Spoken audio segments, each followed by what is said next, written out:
Começa agora mais um Freudcast. Aqui, nada é proibido.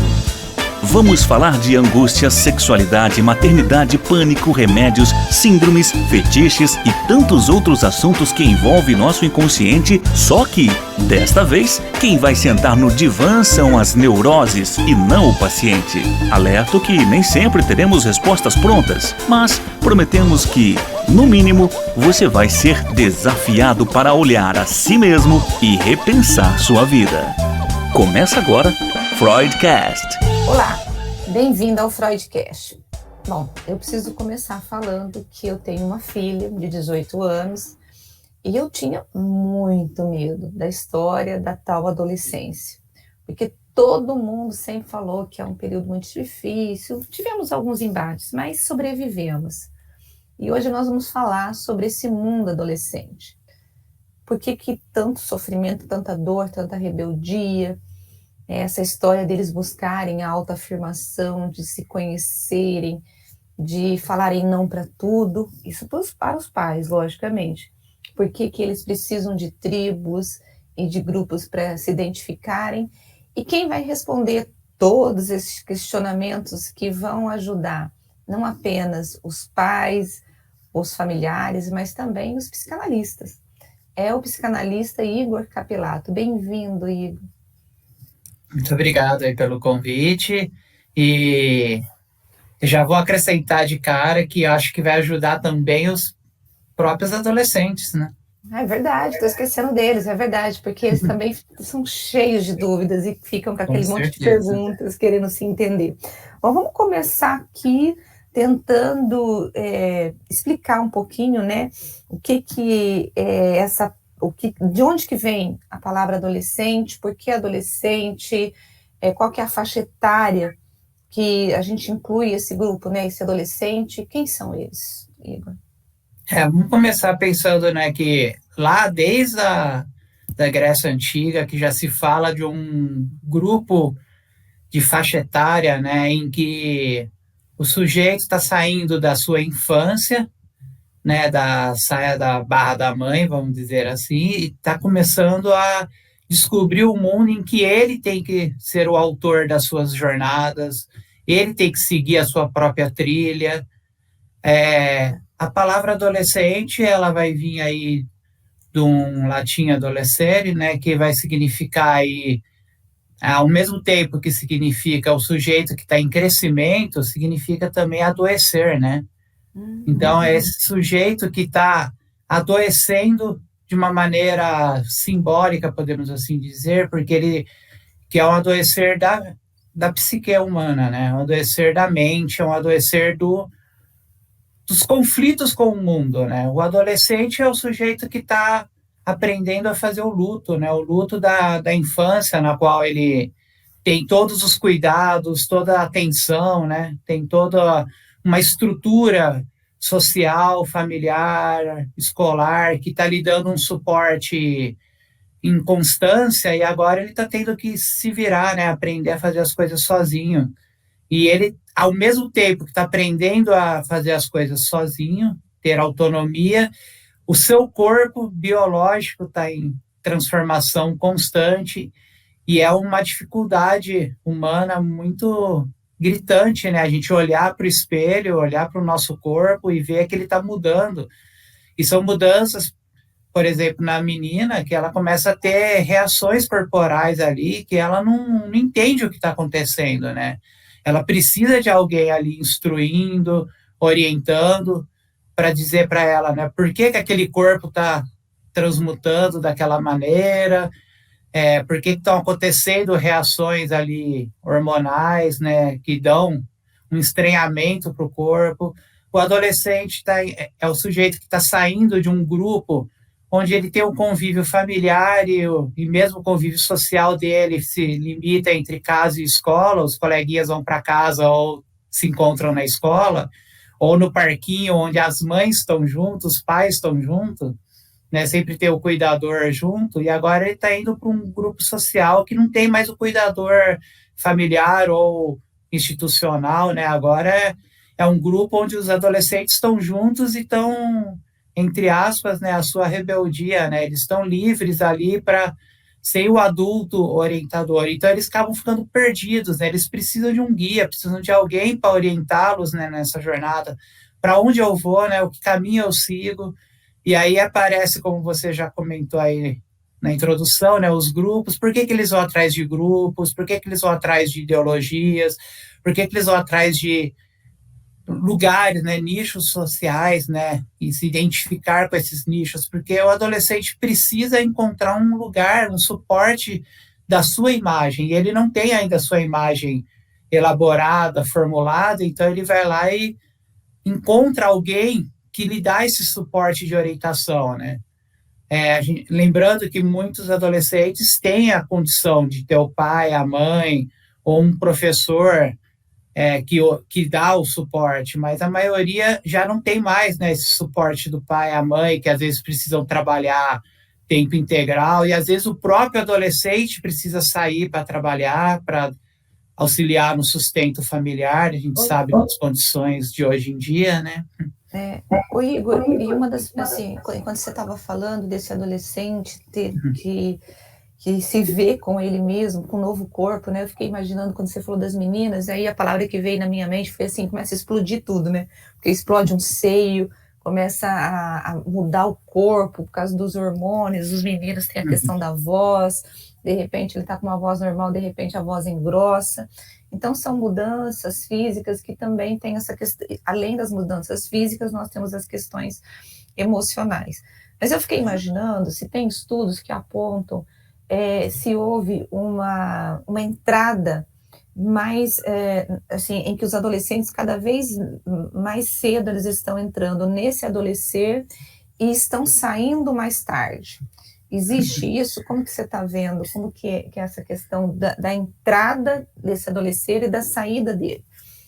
Bom, vamos lembrar, né, que o adolescente, de um modo geral, não é específico para todos os adolescentes, né? Não podemos generalizar, porque o corpo biológico não funciona 100% igual para todo mundo, né? A gente sabe que a genética muda, algumas meninas menstruam um pouco mais cedo, outras um pouco mais tarde, a voz dos meninos também muda, né? O timbre muda, às vezes com 13, às vezes com 14, às vezes com 15, vamos tendo essas diferenciações, mas de um modo geral, o adolescente, vamos pensar aí na palavra alemã ou mesmo na palavra inglesa, que facilita o nosso compreensão, porque a língua portuguesa não tem muito essa diferença. A gente vai falar de idade, a gente fala de 11, 12, 13, 14, que são as numerações, né? Mas no inglês, por exemplo, a numeração vai lá de 11, 12, quando chega no 13 é 13, entra o teen, e vai até o 19. Então, ou seja, nós temos aí dos 13 aos 19, o que era considerado até algum tempo atrás como a faixa etária da adolescência, né? 18, 19 anos, o adolescente está começando a entrar na fase adulta.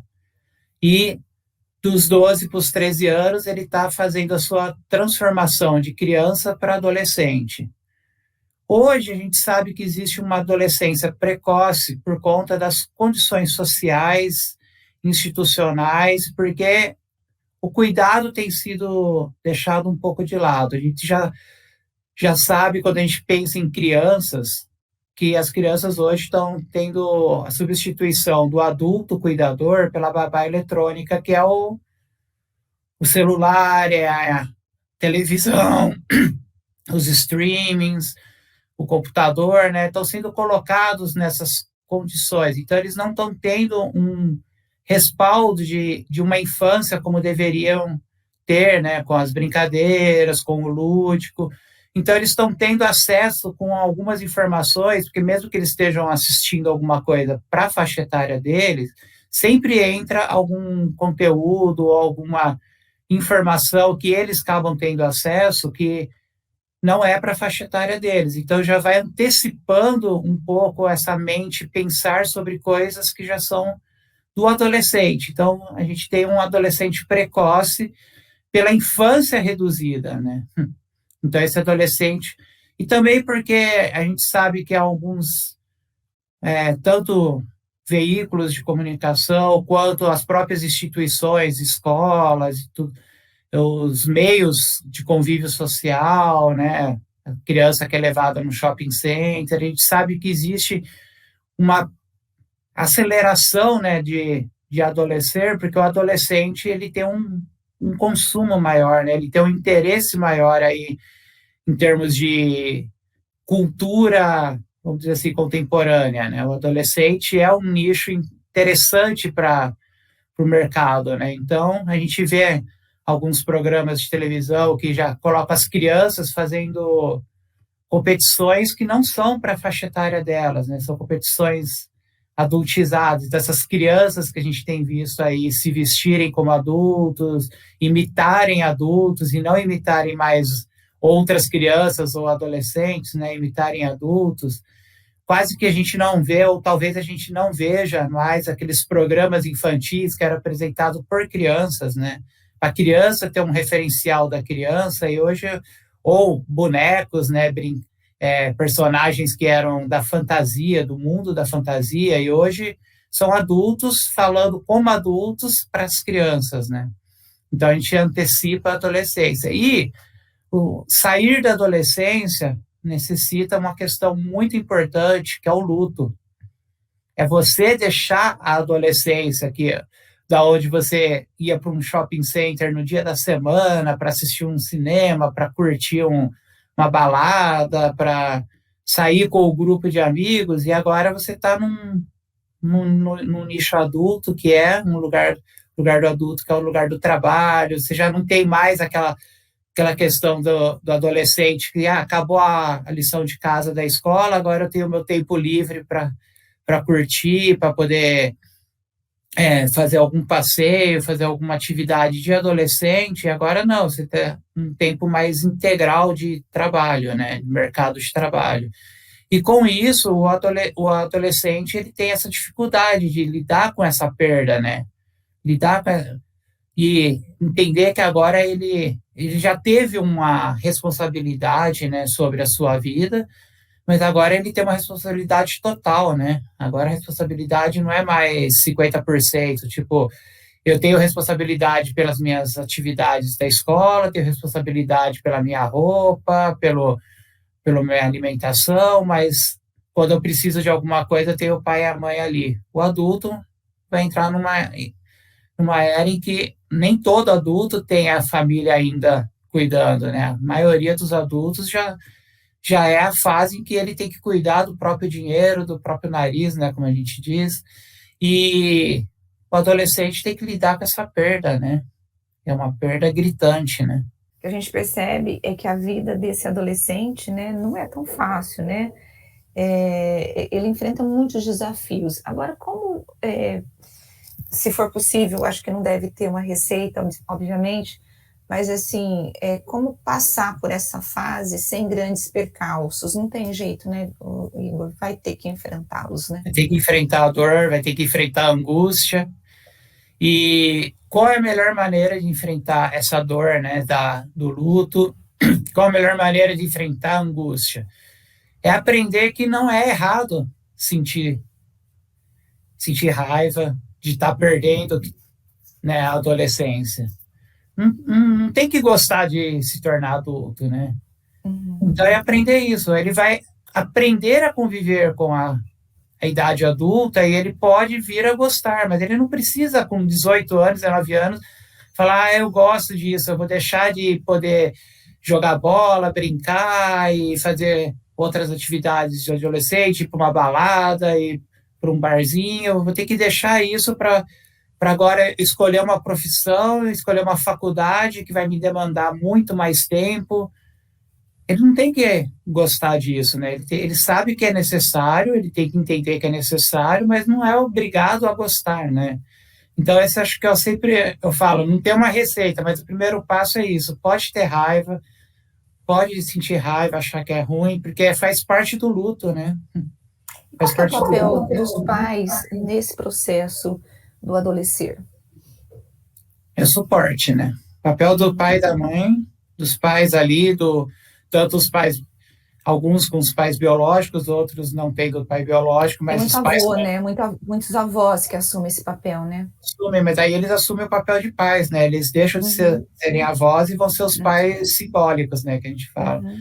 E aí a função é essa, dar o suporte, né? Orientar, acolher, né? Não é criticar, né? Não tem que criticar. Se o adolescente está ali falando, eu não queria fazer vestibular, tá com raiva porque vai ter que estudar para o vestibular. Acolher, né? Deixar ele ter essa raiva, deixar ele colocar para fora, dar o máximo possível de orientação, mas sem crítica, né? Lembrar que todo mundo passou por essa fase, todo mundo sabe como que é a raiva que dá você, porque a raiva ela é filha do medo, né? Então pensar que a raiva é uma manifestação do medo, que na verdade esses adolescentes estão com medo, né? Dá medo uma menina de um dia para o outro ela acordar e tá menstruando, de repente o corpo dela tá sangrando e ela não sabe o que é aquilo. É assustador. Você tá lá numa escola que você vai todo dia e tá tudo programado, tudo certinho, já tem a grade de horário pronta, os horários prontos, as tarefas todas pré-programadas, e de repente você tem que escolher que não foi sua escolha, né? A escola já vem tudo pronto, e agora você tá na sua mão, você tem que escolher uma profissão com 18 anos, você não tem nem conhecimento. Vamos dizer assim, o conhecimento não é nem de metade das profissões que existem. Você tem que escolher uma profissão para fazer uma faculdade de 5, 6, 7 anos, aí dependendo da faculdade, até mais, sabendo que essa vai ser após o término dessa faculdade, vai ser a profissão que você vai trabalhar, né? Então, tipo, você está escolhendo o seu futuro sem estar com um preparo social, psicológico. É essa pressão que faz com que o adolescente vá procurar uma saída na bebida, nas drogas ou na automutilação. E a automutilação, eu quero ter um tempinho com você, porque é algo que a gente tem passado por muitos adolescentes têm se cortado e os pais estão desesperados, e os adolescentes também que fazem isso, né? O que faz um adolescente buscar bebida, droga? Vamos pensar o seguinte, que toda busca por algo que possa ferir emocionalmente ou fisicamente, a bebida que provoca, né, situações aí graves, a droga com um peso até um pouco maior e se ferir, né, ou vamos dizer assim, o adolescente que se coloca numa condição de risco muito próxima de um suicídio, né? E aí eu já faço depois a distinção entre o se ferir e o suicídio, mas esse adolescente, ele não está com raiva do mundo, então por isso eu vou me agredir. Vamos lembrar que a raiva é filha do medo, ele está com medo e ele está pedindo socorro, né? A bebida, a droga e a mutilação é um pedido de socorro, né? Ele não está fazendo isso para se agredir, ele está fazendo isso para agredir o outro, que não está lhe dando o suporte, que eu falei agora, né? Os pais precisam dar esse acolhimento, né? Nem todo adolescente tem uma condição financeira ou estrutural para fazer terapia. A gente sabe que tem muitos adolescentes que estão em situações familiares que eles não têm como buscar uma terapia, nem que seja num CAPS, ou numa instituição que nem, por exemplo, a Unicamp, que oferece atendimento gratuito, mas ele não tem condições, às vezes, de fazer o atendimento gratuito, primeiro porque nós estamos hoje numa era aí que o presencial não está sendo ainda possível, né, na sua totalidade, então muitos adolescentes não têm como fazer no presencial, teria que fazer no virtual, e ele não tem condições de fazer no virtual, às vezes não tem internet, às vezes não tem o equipamento adequado, e às vezes mesmo tendo internet e o equipamento adequado, a estrutura da casa não é adequada para ele ter a privacidade dele. Outros realmente não têm condições estruturais para fazer terapia, porque eles não conhecem, a família não sabe o que é, e acaba não levando, acaba não orientando, ele não tem o conhecimento de como buscar uma terapia, e quem não tem a terapia que deveria ter a família ou as religiões como suporte, acabam não tendo também, né? Acabam estando ali sem esse suporte, né? Então, o que eles fazem? Eles agridem para ver se chamar a atenção do outro, ver se o outro veio para cuidar. Porque o adolescente ferido, ele precisa ser cuidado, né? E aí, a mãe que não está dando atenção, o pai que não está dando atenção, agora vai ter que dar atenção, né? Na automutilação, a gente tem uma situação em que, ao mesmo tempo que o adolescente ele faz isso para chamar a atenção, ele também tenta esconder essa automutilação, porque ele começa a usar blusas compridas quando está com calor, de manga comprida quando está com calor. Se é um pai ou uma mãe desatento, não vai perceber. Se é uma mãe e um pai mais atento, vai começar a prestar atenção. Por que essa menina está usando uma blusa comprida e vai atrás, né? Por que tem esse paradoxo em que, ao mesmo tempo que ele quer chamar, ele quer esconder?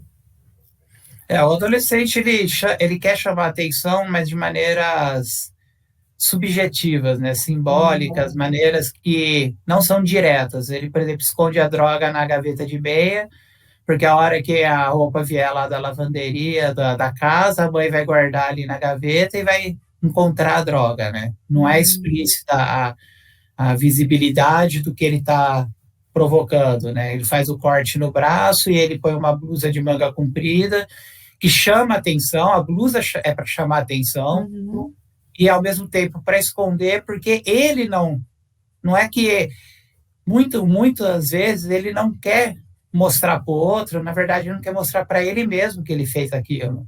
Tá. Atendendo adolescentes, eu tenho escutado muito esse discurso. Eu me machuquei, aí não sei porquê, e aí você vai trabalhando na terapia com o adolescente, e ele descobre que fez aquilo porque estava com raiva da mãe, e aí você pergunta, então por que você não mostrou para sua mãe que você fez isso, por que você escondeu da sua mãe? E no final o adolescente acaba percebendo que ele estava escondendo dele mesmo, né? O fato de que ele não conseguiu enfrentar a mãe, né? Agora, essa cobrança que a sociedade tem, né, de ser uma adolescente com o corpo perfeito, bonito, sei lá, as cobranças sociais em relação ao adolescente, que ele acabou de ser criança, tá olhando para o corpo dele, ao mesmo tempo ele está passando por um processo de desejo em que ele começa a descobrir o outro. Isso traz muita pressão e acaba provocando também essa fuga em relação às bebidas, às drogas, ou as drogas e a bebida tem mais a ver com uma aceitação de grupo? Como que a gente trabalharia isso? As duas coisas estão conectadas, porque a aceitação de grupo é também se adequar à estética que o grupo desenvolveu, né? Então, o que as mídias, a sociedade, né, vamos colocar assim, a sociedade, de um modo geral, nos provoca. A sociedade cria alguns padrões estéticos de acordo com os interesses, muitas vezes comerciais, né? São interesses ali, o que vende mais, o que é mais interessante hoje para o mercado. Vamos criar um padrão estético, muitas vezes ligado às questões que vão alterando, né? Vão se modificando, que são os padrões aí dos politicamente corretos, porque a gente sabe que lá na Idade Média, uma mulher magra, ela não era bem vista, né? Era tratada como uma pessoa doente, às vezes eles até colocavam em isolamento, porque ela poderia ter alguma doença grave, e a mulher mais gordinha era o padrão de beleza, tanto que, se a gente pegar obras ali, por exemplo, de Botticelli, nós vamos ver que pintavam-se mulheres bem cheinhas, né? E hoje... Você tão feliz nessa época, né? Pensa. Porque a gente vive num padrão que todo mundo tem que ser magro, Jesus. Os homens eram barbudos, assim, com aquela barba comprida, porque representava a inteligência, o pensador, o filósofo, né? Aquela imagem que a gente tem de Platão, Sócrates, Aristóteles, que é o cara mais gordo, mais sedentário. Esse era o padrão estético, né? O padrão do sujeito forte, musculoso, era o padrão dado ao herói, que ganhava a sua estética de pensamento, de conhecimento humano, e ganhava a forma física dos deuses. Então, era como se a forma física do sujeito forte, sujeito musculoso, ou da mulher magra e bonita pertencesse só à categoria dos deuses, né? Era uma categoria que não era dos humanos. Os humanos não pertenciam a essa estética, a esse padrão estético. E hoje a gente sabe que mudou, né? Hoje mudou completamente, então vai se transformando e vão se cobrando dos adolescentes se transformarem junto com esses padrões. Então, o adolescente ali, para se pertencer a um grupo, ele tem que se adequar ao padrão estético daquele grupo, né? Ele tem que se vestir igual, ele tem que ter um corpo igual. E o que a gente perde é a individualidade, a subjetividade, né? Lembra tinha até aquela campanha, somos todos diferentes? Verdade. Somos todos diferentes, e a gente está cobrando que sejam todos iguais, né? A igualdade, ela é complicada, né? O que a gente tem que ter é uma equalidade.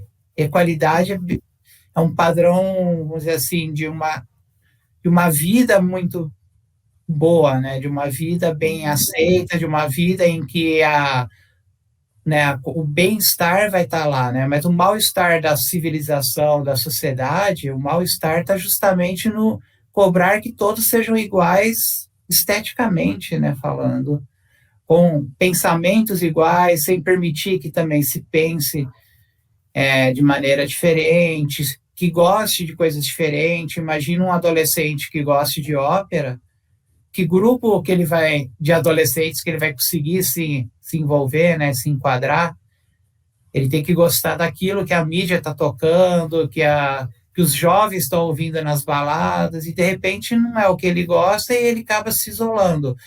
O isolamento, ele é provocado por N questões, mas principalmente por um bullying social, né? Ele sofre hoje bullying. O bullying é muito grande, muito forte, né, dentro das unidades, das escolas, de qualquer grupo, né? E esse adolescente, ele acaba se retraindo, né?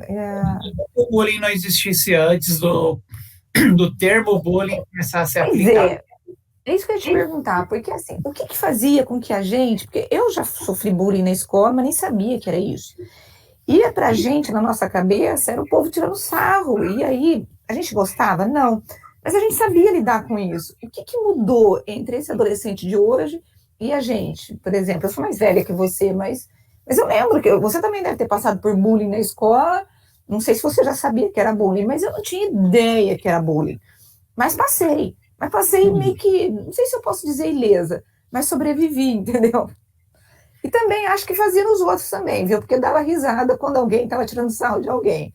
Não era santa, não. Mas a gente tinha o respaldo de um adulto que nos orientava, né?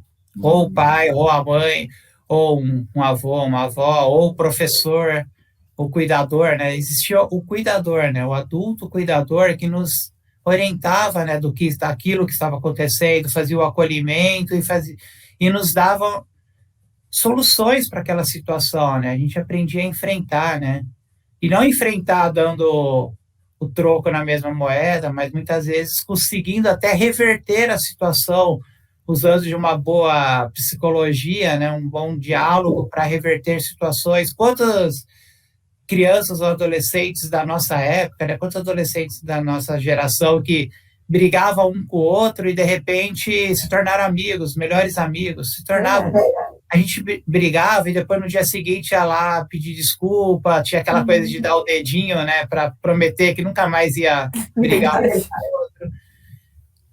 Porque existia um cuidado, né, existia um cuidar. Hoje a gente não vê esse cuidar, né? O adolescente, ele chega em casa e é uma queixa muito grande que a gente tem tido, então fica essa lição para os cuidadores, né, que primeiro passo do cuidar é você cuida de quem você desejou, então você tem que desejar cuidar, desejar aquele sujeito que você está colocando no mundo, e cuidar não é só coisas boas, cuidar é lidar com as angústias e com as frustrações, é lidar com as coisas ruins. E o cuidar não é só dar os bens materiais, porque muitos pais acabam pagando uma escola, comprando os melhores tênis, as melhores roupas, e quando o que o adolescente quer, na verdade, é a presença, né?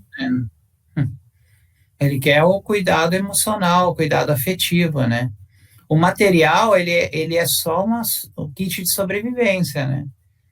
É só você se dar o necessário para o sujeito sobreviver enquanto um corpo biológico numa sociedade que necessita de algumas funções sociais, mas o que ele quer é o cuidado afetivo, né? E Agora, só para a gente complementar, então, né, pensando, por que então acontece o bullying? Porque ele chega em casa e ele não tem esse cuidado, e muitos deles vêm com a queixa de que eles chegam em casa e o bullying continua, né? Agora, O bullying não Igor, é só no espaço social, mas é no espaço familiar também. uma cobrança também, pais que cobram Tem. demais, né? Eu acho que também a gente tem, além dessas cobranças, de toda essa crise que o adolescente está vivendo, dessa nova identidade, dessa entender quem é esse sujeito que está, de repente, aquele corpinho aqui não tinha nada, passa a mudar a voz, e ele tem que começar a entender quem é essa pessoa que está surgindo ali. Você tem uma cobrança muito forte também dos pais também, né? E isso também acaba agravando ainda mais essa situação, né, Igor? Com certeza. Pode falar. Não, eu ia colocar só que os pais, muitas vezes, eles não... Lembrar que, assim, a gente precisa, enquanto pessoas da área da psicanálise, principalmente, mas os educadores, de um modo geral, precisam começar a entender e a se propor a educar, né? Eu já comentei em outros momentos, né, sobre a questão que existia antigamente escola de pais, né? Aqueles grupos que se reuniam para os pais se ajudarem, se orientarem e trazerem profissionais que podiam orientá-los como ser pais, porque ninguém nasce sabendo que é pai e mãe, não existe lugar nenhum para você fazer uma faculdade, uma escola para aprender a ser pai e mãe, né? Então, muitos pais não conseguem dar esse afeto, esse acolhimento, porque eles não sabem como, né? Eles precisam também de um acolhimento. Verdade. Ô, Igor, agora, assim, o nosso papo tá super bom, meu, eu tô vendo aqui que a hora só tá passando, mas a gente precisa falar de algo que afeta muito a vida dos adolescentes, que é a questão do gênero, né? Cada vez mais a gente tem esse grupo passando por conflitos em relação ao gênero. Por que tá tão conflituoso? Porque parece que antigamente, assim, você tinha suas crises, mas você resolvia, e você já estava gostando de menino, de repente você sabia que você gostava de menina, mas hoje eles não sabem direito o que eles querem, o que está acontecendo, por que está desse jeito.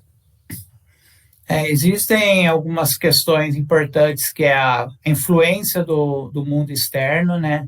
Muita informação, muita influência externa, com cobranças de ser diferente e, ao mesmo tempo, de ser igual, e aí as minorias agora lutando, né, pelos seus direitos, de serem visíveis no mundo, de serem aceitas no mundo, e aí há uma cobrança de que, de repente, se eu não apoio aquela minoria, eu sou errado, porque eu preciso apoiar aquela causa. E o apoio não é o apoio que a gente sabe que deveria ser saudável, que é tipo, eu apoio você pelo seu desejo. Não necessariamente eu tenho que desejar o mesmo que você, mas eu respeito a sua decisão, o seu desejo. A gente volta àquela questão do grupo, que você tem que ser igual ao grupo para ser aceito pelo grupo. E aí acaba dando um conflito. Eu gosto de uma coisa e, de repente, eu preciso gostar de outra para que o grupo me aceite, senão eu sou errado. É como se eu não aceitasse aquele grupo porque eu gosto diferente. Então, imagina um adolescente que está passando por uma situação. A adolescência começa com aquela fase que acabou de ser deixada para trás, da criança que tem o adulto como identificação, né? E passou por uma fase em que o menino gosta da mãe, a menina gosta do pai, complexo de Édipo, ou na menina gostando do pai, o complexo de Electra, né, como a gente nomeia pela psicanálise, e é a fase em que o menino começa, né, querer a mãe só para ele, porque ele faz um resgate à sua primeira infância, onde a mãe era toda dele, e aí ele começa a ter raiva do pai, porque o pai está roubando a mãe dele, a menina começa a ter raiva da mãe que está roubando o pai. Depois ele passa por uma fase de identificação com o igual, porque o menino começa a imitar o pai, que é a maneira que ele começa a ver que o corpo dele está se transformando e o corpo está ficando igual ao corpo do pai, não da mãe. Então ele começa a ter essa identificação, a menina identificando com a mãe. Então, que é uma identificação que não é sexual, né? É uma identificação, podemos até dizer de gênero, mas é uma questão mais do próprio corpo biológico, né? Que vai criando a identificação, e aí eles vão começando a ter os mesmos gostos do pai, o menino com o pai, a menina com a mãe, porque vai vendo que existem características e funções, né?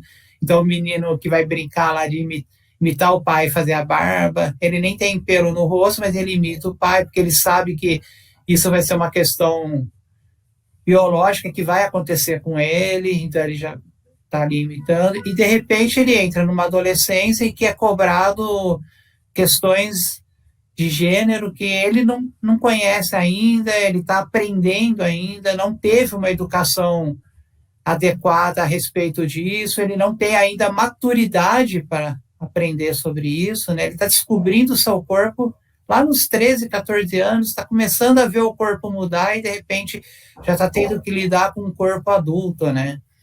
E a gente tem que lembrar também que a questão do gênero, ela está muito, infelizmente, né? Ela foi atrelada à questão sexual, né? Então, não é um gênero de masculino e feminino, mas é um gênero de corpo. O corpo é exposto, né? Se fala das transformações dos órgãos sexuais, das formas do corpo. E aí o adolescente se vê num jogo ali, né, de não saber com quem se identificar, né? São inúmeras escolhas, inúmeros grupos.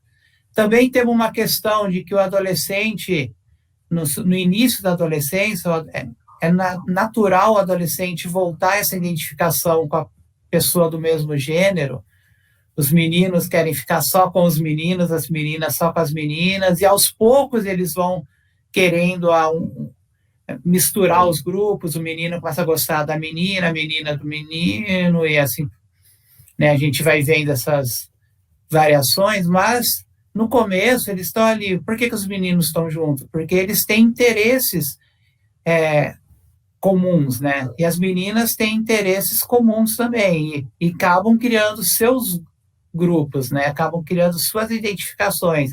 E, de repente, nós estamos vendo um adolescente que está entrando aí num mundo que não tem uma identificação mais que ele possa se colocar. São várias, são inúmeras identificações.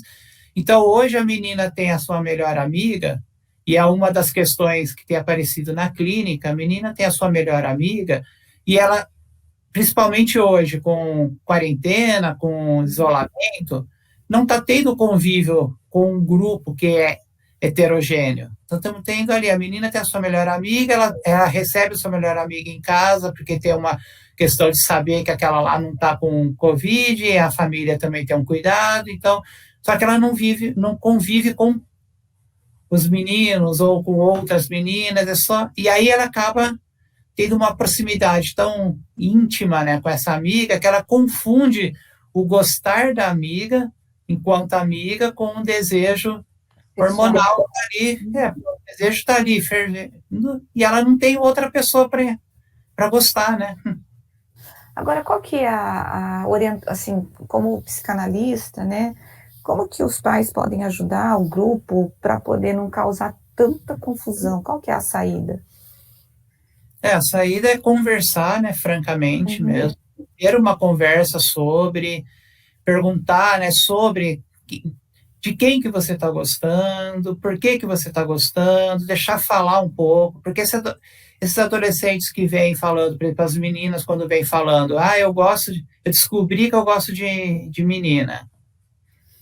E aí quando ela vem falando isso, se você pergunta para ela de uma outra menina, ou uma atriz, ou uma pessoa famosa com quem ela poderia dizer assim, eu gosto, eu me apaixono, eu sinto algum afeto, eu sinto algum desejo, ela não consegue demonstrar, ela percebe que ela não tem, que o desejo é só por uma única e exclusiva pessoa.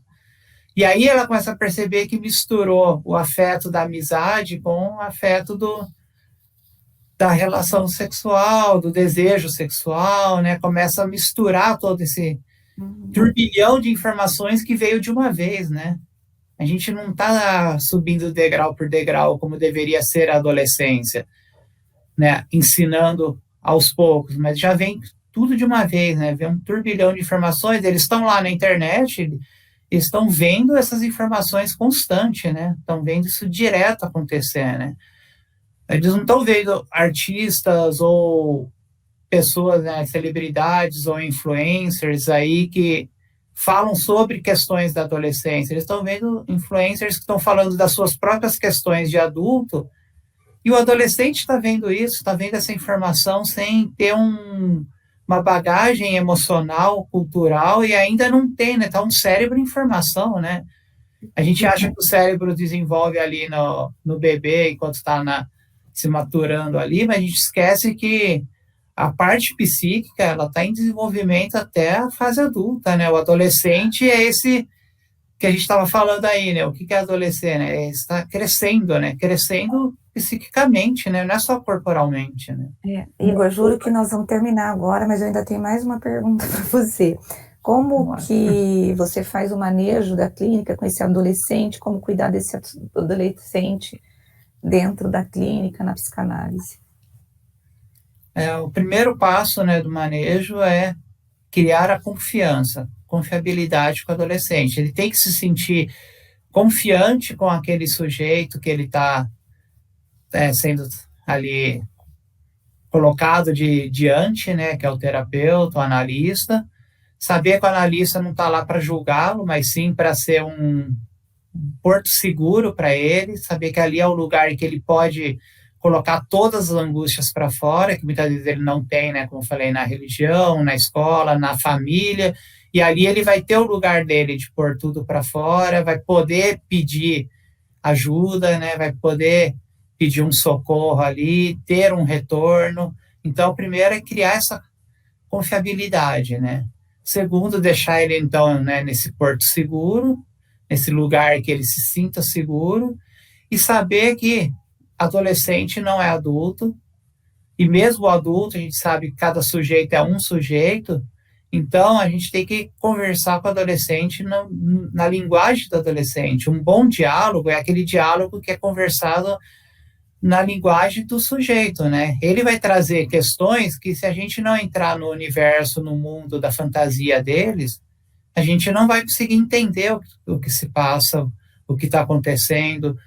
Está muito comum hoje o adolescente vir falar de alguns filmes ou séries, principalmente aí desses streamings, e aí eles trazem o filme, comentam sobre o filme, e às vezes é filme de adolescente, por exemplo, e a gente não, enquanto adultos, muitas vezes a gente não teve acesso ou não se preocupou em ter o acesso, e de repente, como que eu vou lidar com o adolescente se ele está me trazendo questões que eu não fui buscar? Então, ter essa busca também, vamos dizer assim, ser o adulto cuidador, mas também ter essa roupagem adolescente para que ele se sinta bem ali, se sinta com alguém que está entendendo o que ele está dizendo, né? Eu acho que tanto para ser o pai cuidador quanto o psicanalista, você precisa entrar no mundo deles, né? É isso. E a pergunta que eu ia fazer para você, para a gente poder encerrar, era justamente essa, porque eu sei que você gosta muito de filmes, muito de livros e arte. O que você orientaria para os pais aí para poder ver? E eu, quando você foi falando, eu me lembrei que a minha filha acabou de assistir uma série, toda vez que ela assiste uma série, ela fala: mãe, você precisa ver essa série. E geralmente é porque ela quer me dizer alguma coisa, para eu poder ver lá, depois para a gente poder discutir, e ela traz questões dela também, né? É importante que os pais, de repente, assistam o que o adolescente está assistindo, até para poder entender esse filho que ele tem, essa filha que ele tem ali dentro de casa. Com certeza, assistir o que o adolescente está assistindo, ler o que o adolescente está lendo, mas sem julgamento, né? Muitas vezes o pai e a mãe vão ler e vão falar: nossa, mas isso não é legal, isso...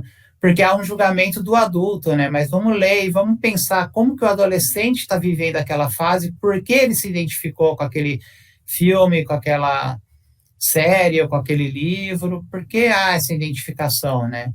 É uma série interessante, né, que ajuda a entender um pouco, né, aquela sessão de terapia, né? Selton Mello, né? Ela tem vários adolescentes sendo atendidos e mostrando justamente essas angústias da adolescência, né? Tem uma série antiga, foi feita até um remake com filme há um tempo atrás, mas essa série, não sei se há possibilidade de encontrá-la, mas se as pessoas puderem encontrar, que é aquela Confissões de Adolescente.